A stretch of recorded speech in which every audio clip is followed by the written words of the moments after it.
Nay? Nay, kanina po kayo tahimik dyan. Halika na po, pasok na po tayo. Oo nga, Alicedes. Wala ka sa karakter niyo yung ganyan. Tahimik. Muntik na nga kayong sapakin ni Melanie kanina, hindi man lang kayo gumanti. Aabang pa naman ako ng rambulan kanina. Alam ko naman kasi na kasalanan ko rin kung bakit nawala si Mundi. Pero hindi niyo naman po ginusto yan, di ba, Nay? Tsaka, sana nga mabalik na si Munding. Para mapatunayan niyo kala Kuya Emon na wala naman talaga kayong kasalanan.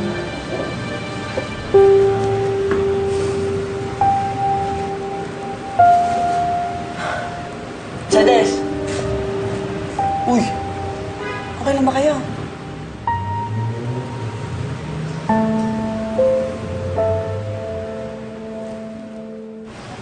Nay, bakit niyo naman ginawa yun? Bakit niyo binigay si Munding dun sa tatay niya? Nay naman, magagalit si kuya niyan eh. Alam ko. Kaya nga gusto ko sanang bawiin na nga si Munding doon sa din na yun. Kaya lang, binantaan pa ako. Carla, kaya ako sinasabi ito, ha? Kaya ako sinasabi sa'yo ito dahil alam ko na ikaw marunong kang magtago ng sekreto. Diyos ko, ewan ko ba naman sa inyo, Nay? Pera kapalit ng apo niyo? Hindi lang pera yun eh. Nagalit ako kay Melanie kanina.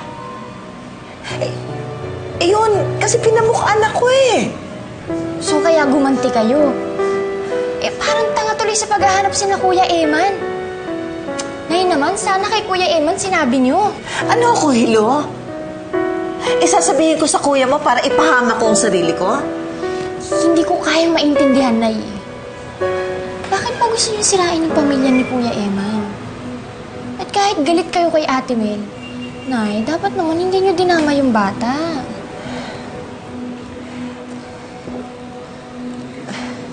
Pwede ba tumigil ka na nga dyan, Carla? Alam kong maling sabihin ko to, Nay, pero sana nga hindi makuha ni Kuya Eman si Munding.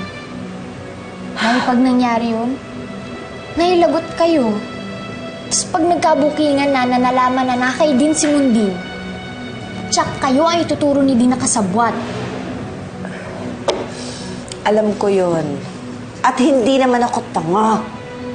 Kaya hindi ako aamin. Mabuti pa nga siguro na hindi na nga makuha uli si Munding. Dahil alam ko naman na mas magiging mabuti ang buhay ng bata dun sa totoong ama niya.